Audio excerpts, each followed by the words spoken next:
अस्सलाम वालेकुम। आज मैं आपको एक चीज़ सिखाने लगा हूँ कि जब भी आपने रोज़ सुबह मार्केट देखनी ना, आप सबसे पहले सरमाया की वेबसाइट पे आएँगे, ठीक है? और यहाँ से आपने इस वैगन व्हील को ना सबसे पहले नोट करना है कि किसमें क्या चल रहा है। अब यहाँ पे जो मुझे नज़र आ रहा है ना, मैं एज़ अ ट्रेडर देखूँगा तो मुझे यूबीएल, एमसीबी, बीएचएल, एचबीएल और एनवीपी इस पे रेड नज़र आ रहा है। तो मेरा क्या काम होगा, सबसे पहले इधर बाइंग करूँगा जहाँ पे रेड आ रहा है, ठीक है? अब मुझे यूबीएल नज़र आ गया रेड पे, ठीक है? तो मैं क्या करूँगा, यूबीएल को इस पे आके 10% बाय कर लूँगा, क्योंकि मुझे पता है अब ये जो मंडे को मार्केट खुलेगी, आज फ्राइडे है, तो ये 333 334 के पास खुलेगी। जितना ही माइनस है ना, इतना ही प्लस से उससे शायद बेहतर भी हो सकता है। और लास्ट आवर में फ्राइडे को नॉर्मली क्या होता है, लास्ट आवर में हमेशा जो है ना हैवी किस्म की बाइंग होती है, तो ये ज़्यादातर जितना भी है सारा ग्रीन हो जाता है। अब जिस तरह ये मीज़ान बैंक है, मुझे पता है कि ये 375 पे भी आता है, 373 पे भी आता है। अभी मैं इस पे थोड़ी बहुत बाइंग कर लूँगा। लेकिन इसका आरएसआई के हिसाब से तो इसको ओवरबॉट पोजीशन में जा रहा है, लेकिन मैं उसको इग्नोर कर रहा हूँ फिलहाल।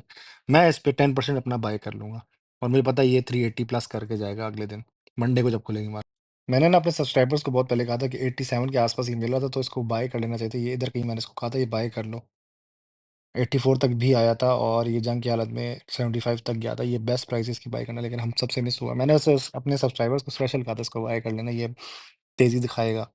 तो अभी भी ये थोड़ा बहुत आपको अब खेलने के लिए दे रहा है जगह, रूम दे रहा है। रूम यही दे रहा है कि ये 1 टू 19, 121 के बीच में फिर रहा है। तो आपने अगर डे ट्रेडिंग करनी है तो ये आपको 2-2 रुपए का प्रॉफ़िट दे सकता है। एचबीएल का जो केस है ना, ये अब थोड़ा डेंजरस ज़ोन में चला गया, क्योंकि ये इसके 5 साल के हिसाब से देखा जाए ना, तो ये इतना हाई पे पहली दफ़ा गया है। ये इतना मैक्सिमम गया ही नहीं है। ये 203.92 टच करके आया हुआ है। ये मतलब 150 का इसका 140, 150 की एवरेज प्राइस थी ये। अब लेकिन ये बहुत ऊपर चला गया, तो इस पे मैं नहीं खेलूँगा कभी भी।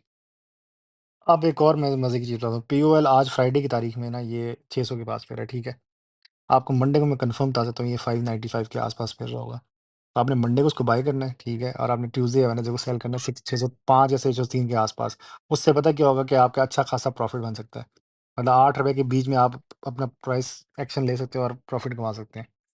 अच्छा, सबसे जो मज़े का स्टॉक है ना इन सब में, वो है माड़ी। माड़ी क्या करता है, आपको एक फ्लो देता है खेलने का। वो देता है जी, चलो जी मैं 560 के आस-पास पे हूँ, फिर वो जाता है पीक पे 675, 693, इसका वो ब्रेकर क्रॉस ही नहीं कर पाता, वापस आ जाता है नीचे। फिर आपने 655 और फिर ये नीचे जाता-जाता है। आपने माड़ी को पता है किसमें बाय करना है, आपने 500 की रेंज में हमेशा बाय करना है। आपने कभी भी 600 के आस-पास नहीं बाय करना इसको, ठीक है? क्योंकि ये अभी ब्रेकर नहीं क्रॉस कर पा रहा है। इसका मैक्सिमम ब्रेकर जो था वो ये था, 706 तक। यहाँ पे सेल करना चाहिए था, किसी ने सेल किया। हम लोग इंतज़ार में थे ये इसको क्रॉस करके जाएगा 800 तक, लेकिन नहीं, पुत्र इतना जल्दी नहीं जाता। तो आपने 500 की रेंज में उसको बाय करना है और 600 की रेंज में उसको सेल करना है। तो ये सीन है इस माड़ी का भी। बाकी इंशाल्लाह मैं इस तरह छोटी-छोटी लगाता रहूँगा।